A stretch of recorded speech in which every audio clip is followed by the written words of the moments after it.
믿음의 뿌리를 찾았어라는 제목의 말씀으로 하나님 말씀 선포하도록 하겠습니다. 우리에게 있어서 뿌리라는 것들은 굉장히 중요한데, 특히 신앙생활하는 저와 여러분들에게 있어서는 잊지 말아야 될 것이 뿌리라는 부분들을 굉장히 기억하며 살아야 될 부분들이 있습니다. 그 가운데 아브라함, 또 창세기 12장 이 말씀은 다른 각도로 보면 또 다른 어떤 모습이 보이지만 왜 믿음의 조상이라 불렀던 것인가, 그리고 또한 우리에게 어떤 메시지가 필요하게 이 말씀을 오늘 우리에게 주실까라는 생각을 가질 필요가 있다는 사실입니다. 뿌리를 생각해 보면 화초를 좋아하시는 분들이 뿌리가 썩으면 아무리 노력해도 꽃이 피거나 그 식물들이 살아남을 가능성이 1%도 없습니다.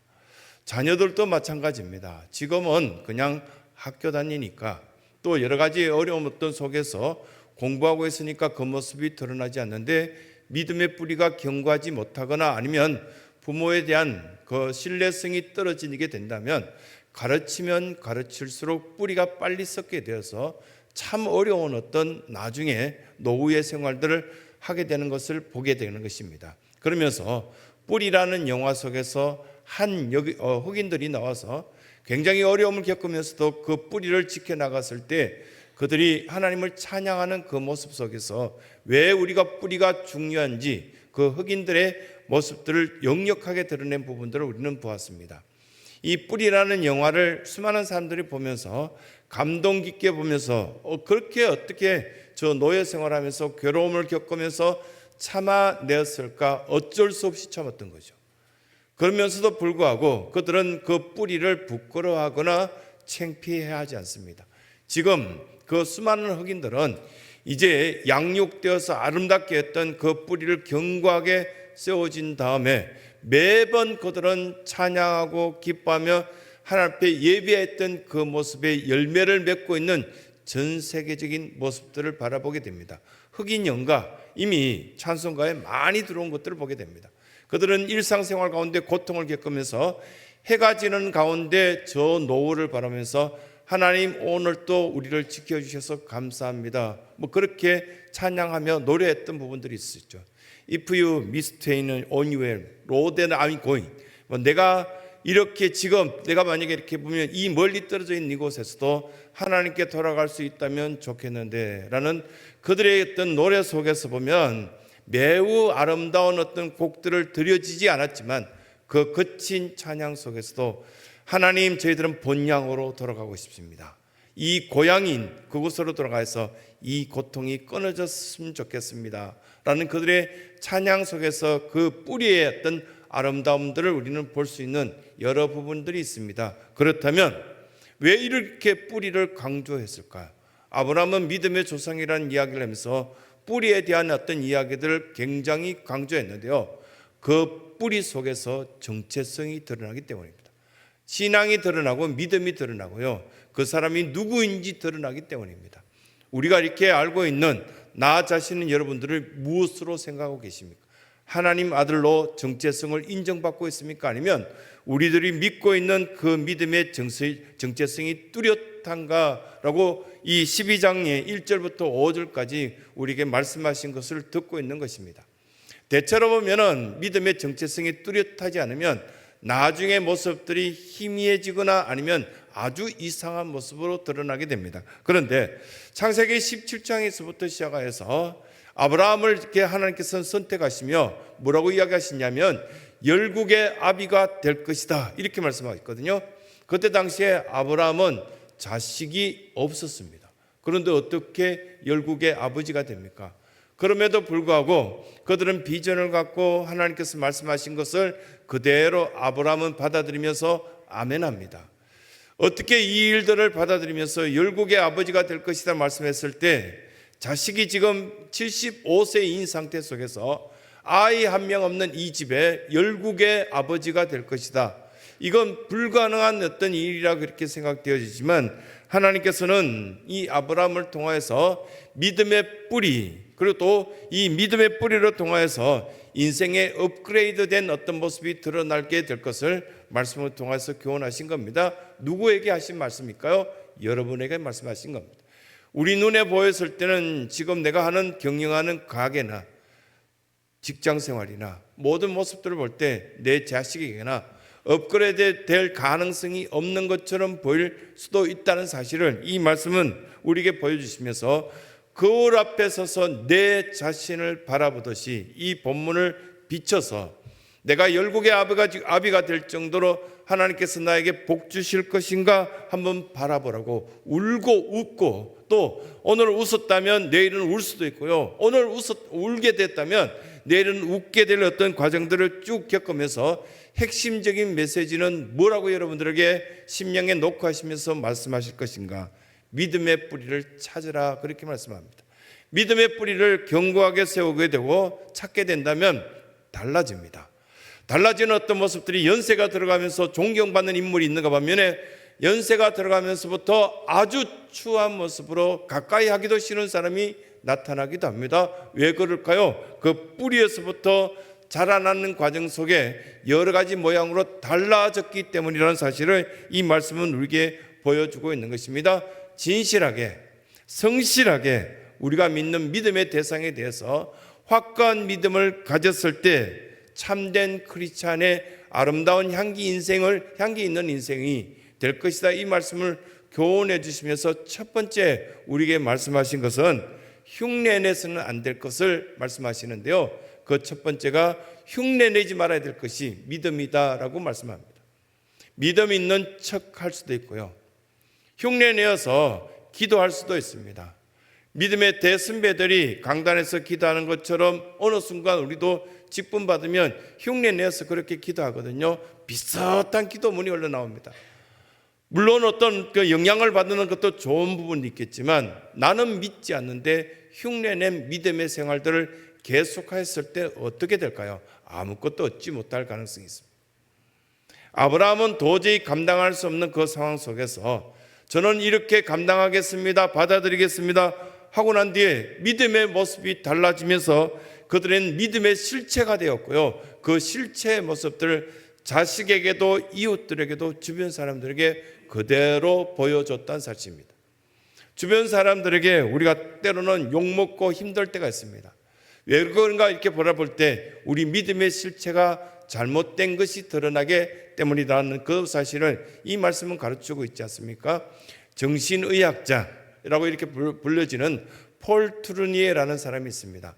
혹시 폴 트루니에 책을 읽어보시면 조금 어렵다라는 생각이 드는데 두 번 정도 읽다 보면 이렇게 귀한 이야기를 하시다니라는 생각이 들었습니다. 한 번은 학부 한 3학년 정도 되었을 때 계명대학교라는 대구 지역에 있는 학교에 이미 4학년 과정을 다 마치고 계명대학교 철학과를 마치고 또 상당 공부를 하고 학교에 다시금 신학교 1학년에 들어온 그 친구가 되었습니다. 그 친구랑 같이 이렇게 지내면서 그 친구가 뭐라고 이야기하냐면 하루는 폴 트루니의 책을 같이 한번 읽어보지 않겠냐. 근데 그래서 그 도서관에 가봤더니 폴 트루니의 정신의학자가 쓴 책이 1권부터 시작해서 한 10권 쭉 있었습니다. 이제 첫 권을 펼쳐 이렇게 봤을 때 어려웠습니다. 얼마나 어려웠는지 그 문장 구조가 우리나라 구조와 다르기 때문에 그 뭐 이렇게 여러분들이 영어로 표현한다면 주어, 동사, 목적어 뭐 이렇게 순이 이렇게 펼쳐져 있지 않습니까? 그런데 한국말은 다르잖아요. 그냥 읽으면 쭉 읽어 나가면 쉽게 되는데 이 폴 트루니에가 뭐라고 표현했냐면 내가 병원에서 수많은 사람들을 상담하고 대화하면서 가장 어렵게 느껴지는 것이 뭐냐면 그 사람들이 나에게 솔직하게 이야기하지 않는다는 거예요. 의사인 나한테도 고침받기 위해서 아파서 찾아온 마음이 아프고 몸이 아프고 영적인 어떤 질병이 들어서 크리스찬이면서 또한 어떤 상담가로서 활동하는 폴 트루니에게 찾아와서 마스크를 쓰고 사용하는 언어는 도대체 무슨 말인지 잘 이해할 수 없다라는 이야기로 그 책이 시작됩니다. 이 말이 뭐냐면요, 뭔가 속이면서 덮어놓고요, 솔직하게 하나님 앞에 나와서도 그대로 이야기합니다. 저는 지금 이 마음이 상했고요, 저는 이런 부분 때문에 너무 힘들어요 하나님, 그렇게 기도해야 될 텐데 앞에 기도하는 사람들의 모습을 그대로 닮아서 흉내내는 기도를 하고 흉내내는 신앙생활을 하니까요, 이게 고침받지도 못하고 점점 병들어 가더라. 이것들을 발견한 것이 폴 트루니에였습니다. 그래서 2권, 3권 가면서 우리 마음의 모든 부분을 들춰내보면서 이런 부분들을 솔직해질 수 없겠냐? 흉내내지 않고 나의 믿음으로, 나의 고백으로, 나의 신앙생활로 되어진다면 효과 있는 신앙생활과 함께 젊어지고요, 행복해하는 어떤 신앙생활이 되지 않겠냐, 그 말을 쭉 하는 것을 보게 됩니다. 그러면서 사랑한다고 말했을 때 마치 우리는 성자 같은 생활들을 하고 있지만 실제로 마음이 많이 아프지 않느냐. 사랑한다고 말을 하지만 사랑을 안 하니까요, 사랑에 대한 열매가 없지 않느냐, 그분이 그렇게 이야기합니다. 그것뿐만 아니라 아브라함도 똑같은 이야기를 쭉 하는데요, 이게 보면 열국의 아비가 된 다음에 자기 자식들 그리고 주변의 사람들이 이렇게 이야기할 때 보면 참 믿음, 자신이 갖고 있는 아버지의 믿음이 그대로 된 어떤 믿음이 아니라 자기 스스로 성장하여서 내가 가진 믿음이 되어야 되는데요, 흉내내는 믿음으로는 이건 살아갈 가능성이 없다라는 이야기를 이 말씀을 통해서 우리에게 보여주고 있는 것입니다. 그러면서 때로는 우리는 믿는다고 말할 때도 보면 나에게도 진정한 믿음이 있는 것처럼 내가 기도하면 기적의 역사가 나타나는 것이 상식인데 나에게는 왜 이렇게 기도가 되지 않지? 설교 시간에 이렇게 보면 말씀을 이렇게 같이 듣지만 많은 부분들에 있어서 굉장히 가슴 답답하고 아픈 어떤 부분들이 있지 않습니까? 그 가운데 거짓일 때가 있다는 것이 우리에게 이렇게 말씀 속에 거울을 보는 것처럼 드러날 때가 있다는 사실입니다. 성경에서는 아브라함을 믿음의 조상이라고 그렇게 표현했습니다. 많이 들었죠. 교회 학교에서 들었고요. 이 교회 와서 쉽게 접했던 것이 아브라함은 믿음의 조상이라고요. 왜요? 왜 믿음의 조상이라고요? 믿음이 시작되었을까요? 아닙니다. 창세기 12장 1절에서 5절 단 5절을 보면서 우리에게 뭘 말씀하시냐면 이분은 다른 사람의 믿음에 흉내를 내지 않고 자기 자신의 믿음이 시작되었던 최초의 제대로 된 믿음을 가졌던 사람이기 때문에 믿음의 조상이라고 불렀던 겁니다. 여러분들에게도 흉내내지 않는 그 믿음의 생활을 시작하여서 하나님과 함께 직접 만나시고 하나님의 만져주심을 체험하시고 하나님께서 직접 여러분들에게 부으신 그 은혜를 경험할 수 있는 최초의 믿음의 사람, 흉내내지 않는 믿음을 가질 수 있는 복된 은혜가 있길 간절히 소원합니다. 두 번째는 믿음의 본보기가 되는 겁니다. 이걸 모델이라고 그러는데 믿음의 모델 되는 건 고통스럽고 힘드니까 안 하고 싶죠. 그런데 이 믿음의 본보기가 되는 그런 사람들이 다 그렇습니다. 어디를 가더라도 보면 처음 만나는 그 사람에게 가장 많은 영향을 받게 되어 있습니다. 이민 갈 때도 나를 태우러 나왔던 그 사람이 나를 가장 괴롭게 한다, 이런 어떤 이야기들이 있고요. 교회 속에서도 나를 가장 먼저 영접하고 나를 이렇게 도와줬던 그분들이 힘들게 할 가능성이 많다. 이건 굉장히 인간적인 이야기입니다. 어디를 가든지 가장 먼저 만난 그 사람의 수준에 따라서 우리의 수준이 달라지게 되어 있는 것은 사실입니다. 안내자가 매우 중요합니다. 그 안내자가 보여주는 모습들요. 나는 교회가 너무 행복해. 나는 예수님을 만났더니 기도할 때마다 나의 음성을 듣고 나에게 만져주시고 사랑하는 그 모든 모습들이 드러나기 시작해서 이렇게 자꾸만 앞서간 그 사람들이 사랑의 수준이 달라진 어떤 이야기를 해준다면 똑같이 그 모습들이 약간씩 같이 성장하게 되지만, 그러나 이 본보기가 모델이 잘못되면 엄청난 고통을 겪습니다. 그런데 대체로 보면 잘못된 이야기를 전해주는 마귀짓을 하는 사람들이 주변에 많이 있답니다. 그런 사람들의 이야기에 귀 기울이시겠습니까? 천국의 소식에 귀 기울이시겠습니까? 언론들이 이야기하는 것들 대부분 거짓말이라는 거 다 알고 있으면서도 또 분노하고 또 화나고 또 기분 나빠지고 그럽니다. 그런데 우리는 이 성경을 딱 펼쳐들었을 때 1절부터 시작해서 아브라함에게 이르시되, 누가 이야기하신 겁니까? 하나님께서 너는 너의 고향 친척 아비 집을 떠나 내가 내게 지시할 땅으로 가라, 이렇게 말씀하실 때 그대로 받아들인 이 믿음의 속에서 하나님의 믿음에 있던 본이 있는 모습들을 드러나게 되는 사랑하는 성도들의 그 발걸음이 되는 것을 이 말씀은 가르치고 있거든요. 1절부터 시작해서 아브라함에게 너는 너의 고향 친척 아비집을 떠나라 이렇게 표현했을 때 이 아브라함이 떠났을까요? 떠나지 않았을까요? 다 성도들은 알고 있습니다. 떠났다. 그러면 나는 떠날 수 있을까? 레카라는 이 단어, 떠나라. 너는 그곳에서 지금 술자리에서 떠날 수 있겠느냐? 내가 이렇게 지금까지 건강을 망치던 그 먹던 그것을 버릇을 떠날 수 있겠느냐? 그거 묻고 계신 거거든요. 너 떠날 수 있겠냐? 지금 당장 내 옆에서 이렇게 속삭이면서 좋은 말 해주는 것 같지만 내 마음을 사냥하고 있는 그 입술들을 이제 더 이상 잘라버리고 떠날 수 있겠느냐? 그 말씀하시는 거거든요. 레카 떠나가라 이렇게 말씀했을 때 대체로 떠나지 않고 머뭇거리거든요. 왜냐하면 쉽지 않거든요. 사람을 이렇게 단절해버리고 이렇게 보면 나에게 친하다고 찾아온 그 사람을 단절할 수 있겠는가 어렵거든요. 그뿐만 아니라 생각해보면 비전 없는 소리가 오히려 더 달게 듣고 재미있을 수 있는 가능성도 있거든요. 비정상적인 요구가 여기에 주어져 있습니다. 그러면서 2절에 보면 내가 너로 큰 민족을 이고 내게 복을 주어 내 이름을 창대케 하리니 너는 복의 근원이 될지다 이렇게 말씀하시는데 이 말씀을 그냥 받아들일 것인가 아니면 사람들의 언어가 이렇게 찾아와서 조곤조곤 이렇게 말하면서 너 정말 섭섭하지? 너 정말 이렇게 보면 이런 것 같지 않아? 뭐 이렇게 이야기해 줬을 때 떠날 수 있겠는가? 뭐 이렇게 젊은 층들이 지금 우리 교회 주변에 집을 구입한다는 건 정말 기적적인 일입니다. 어렵습니다. 그러니까 옛날에는 한 15년 전에 처음에 제가 이렇게 여러분들과 함께 살기 시작할 때 1억짜리도 집이 있었고요. 2억도 있었습니다.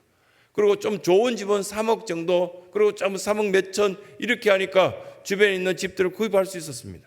그런데 지금은 거의 불가능한 이야기입니다. 청년들이 그래서 이 땅에서 사는 것은 굉장히 불가능하다 이렇게 이야기하는 청년들이 있었습니다. 그들의 이야기를 들었을 때 하나님께서 만약에 그 청년들에게 너는 이제 엄마 아빠의 품을 떠나서 너가 이렇게 비전을 마음껏 펼칠 수 있는 그곳으로 가라라는 음성이 들었을 때 그들이 네 라고 말하면서 짐을 꾸려서 당장 떠날 청년들이 몇 명 있겠는가? 거의 없을 것 같다. 우리 성도들도 마찬가지입니다. 지금 그 믿음의 태도로는 나는 복이 있는 사람으로 살 가능성이 없는 것 같아. 이제 기도의 자리로 나가야 될 것 같고 말씀을 펼쳐들어서 주님께서 직접 말씀하신 것들 내 마음속에 담아야 되겠다는 이런 결정을 하나님께서 말씀하실 때 정말 떠나가라는 레카라는 말씀이 그대로 이루어질 수 있을까? 히브리서 11장 8절에 보면 믿음으로 라는 단어 다음에 아브라함은 그 믿음의 순종을 보여줘서 말씀에 따라서 나아갔다라는 표현들을 합니다. 하나님께서는 아브라함을 부르시고 아브라함에게 그것을 떠나가라 했을 때 가나안 땅으로 용기 있게 떠나갔던 아브라함을 칭찬하는 내용이 여러 믿음의 사람들의 대표적인 인물로 이 히브리서 11장에 쭉 열거하면서 아브라함에 대해서 그렇게 평가하는 내용이 나오거든요. 약속의 땅으로 나아갔던 그 아브라함에게 있어서는 기준되는 것이 하나 있었습니다. 하나님께서 나에게 주신 이 믿음이 기준이 되어서 믿음의 결정에 따라 가라 하면 가고 서라 하면 쓰고요.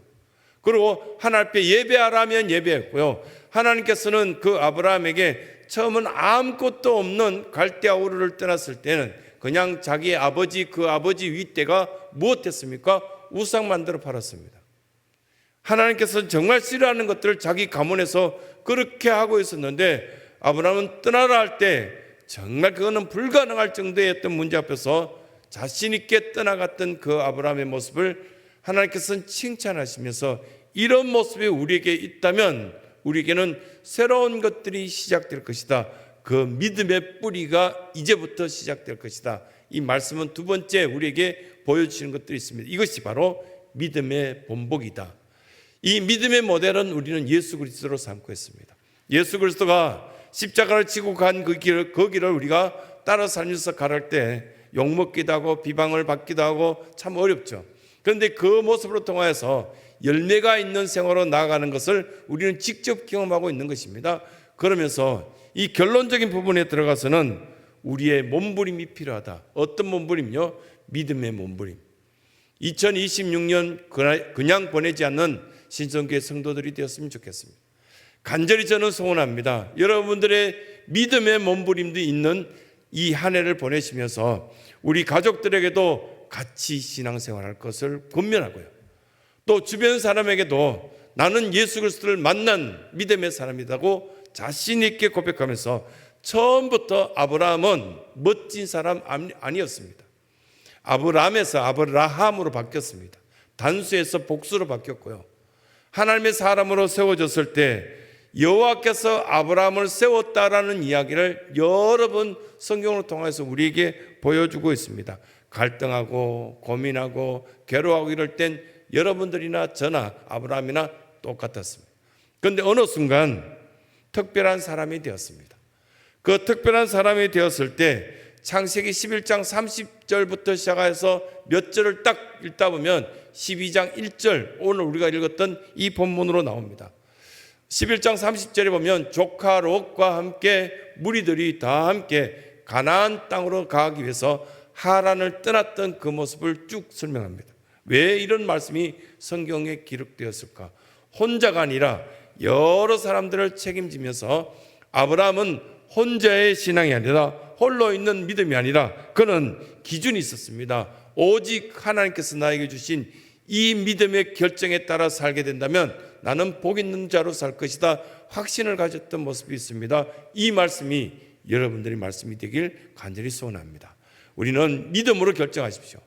믿음의 선택이시기 바랍니다. 지금 나에게 관계적으로나 여러 가지 비틀려진 어떤 여러 모습이 있다 할지라도 하나님을 바라보시면서 믿음의 결정을 하시기 바라고, 믿음의 이야기가 이 가슴에 들려올 때 여러분 결단하신다면 새로운 어떤 성장의 단계를, 성장의 은혜를 입을 것을 이 말씀은 우리에게 교훈하고 있다는 사실입니다. 그러면서 4절에 보십시오. 이에 아브라함이 여호와의 말씀을 따라갔고 롯도 그와 함께 갔으며 아브라함이 하란을 떠날 때 75세였더라. 이때도 아직 자식이 없거든요. 그런데 무엇에 따라갔습니까? 말씀에 따라갔습니다. 어떻게 살아갈까요? 말씀에 따라갑시다. 말씀이 있다면 그 말씀이 나에게 두드리면서 양심의 교훈하고요, 삶에 우리에게 교훈을 주신다면 당장 겪어야 될 일들은 약간의 고난이 있고 어렵다 할지라도 하나님께서는 이 약속의 말씀에 따라 나에게 복 있는 자로 세워줄 것이다. 그래서 2026년이 하란에서 떠나서 복 있는 가나안 땅으로 가는 믿음의 결정이 있는 그 한 해, 믿음의 뿌리를 찾아서 나가는 복된 발걸음이 될 것이다. 이 말씀을 우리에게 하시는 것입니다. 하나님은 기다리고 계십니다. 어느 정도 사춘기가 지나면 엄마들이 자식들에게 말하면 시끄러워질까 봐 말하지 않습니다. 참고 기다립니다. 그러면서 20살이 지나고 30살이 되면 이제 말하기도 무서워하는 어른들의 눈빛이 있습니다. 그냥 조그만하게 이렇게 이거 안 했으면 좋겠어, 엄마는 이런 부탁하고 싶어, 그렇게 말하면 버럭 화를 내고 더 똑똑하다고 이렇게 말하는 자식들의 말하는 태도를 봅니다. 지금은 뭐 이렇게 보면 천사 같은 아이를 데리고 있는, 아기들을 데리고 있는 부모들은 평생 그 모습 그대로 유지할 줄 압니다. 근데 어느 순간 자기 고집이 생기고 사춘기가 지나가면서 이 자식이 내 자식이 맞나, 이런 생각을 가진 여러 성도들이 있죠. 그때 우리는 이 결정을 하셔야 됩니다. 흉내내는 믿음이 아니라 나의 믿음의 고백들을 할 수 있어야 되고요, 그뿐만 아니라 믿음의 모델을 보여줄 수 있고, 예수님은 우리에게 이런 모델이야 라고 제시할 수 있는 우리의 삶이 되셔야 된다는 사실. 놓치게 되면 어떡할까요? 거의 남의 자식처럼 같이 생활하게 되는 아픔을 겪기 시작합니다. 신앙의 대물림 온전하게 이루어질 수 없습니다. 그러면서 또한 우리는 부끄럽게 짝이 없는 목회자의 가정 속에서도, 중직자의 가정 속에서도, 사랑하는 성도들의 가정 속에서도 잃어버린 자식들이 너무나 많이 배출되는 것을 우리는 보게 되는 것입니다. 믿음의 뿌리를 다시금 찾아갑시다. 다시금 믿음의 뿌리를 찾아가면서 왜 그 사업을 했는지 정체성을 찾아내시길 바라고, 내가 왜 이 자리에 있는지를, 나는 누구인지를 제대로 알게 됨으로써 흉내내는 믿음이 아니라 나의 믿음의 고백들을 할 수 있으며, 주 예수 그리스도는 나의 생명입니다, 나의 빛입니다. 나에게 모든 것 주시는 그분입니다. 이렇게 고백할 수 있어야 된다는 사실입니다. 그뿐만 아니라 믿음의 본보기를 제대로 세워서 예수 그리스도를 닮아가는 사람이 되셔야지 다른 어떤 것에 귀 기울여서는 복된 삶이 여기에는 있지 않다는 사실을 이 말씀은 교훈하시는 겁니다.